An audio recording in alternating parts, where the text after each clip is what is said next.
3 days na lang bago ang opening ng NCAA Season 100.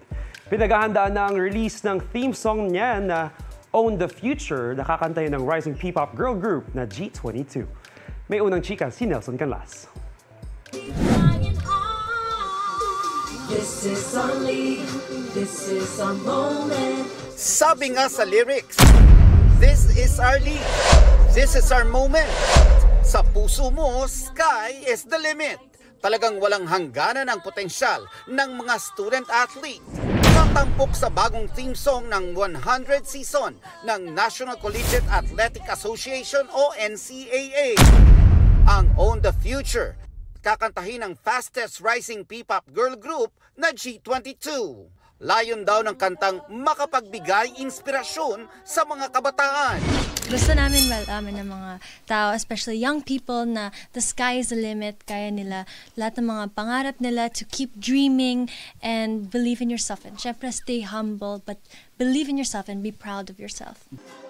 Dahil mga fan din ng collegiate sports, dream come true para sa girl group ang maging singers ng bagong theme song.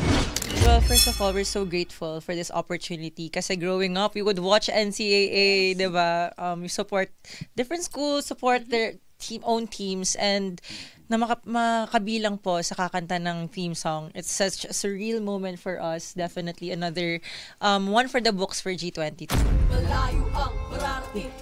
Abangan ang G22 sa ilang venue kung saan kakantahin nila ng live ang Own the Future. Kabilang na ang opening ng NCAA Season 100 sa September 7. Opo, kakantahin po namin siya sa NCAA. Finally, mapaperform po namin siya live din sa lahat, sa mga arena po yan. And also, thank you so much po talaga for this opportunity.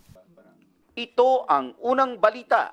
Nelson Canlas para sa GMA Integrated News. Mga kapuso, para una ka sa mga balita, mag-subscribe sa GMA Integrated News sa YouTube. Sa mga kapuso abroad, subaybayan niyo po kami sa GMA Pinoy TV at sa www.gmanews.tv.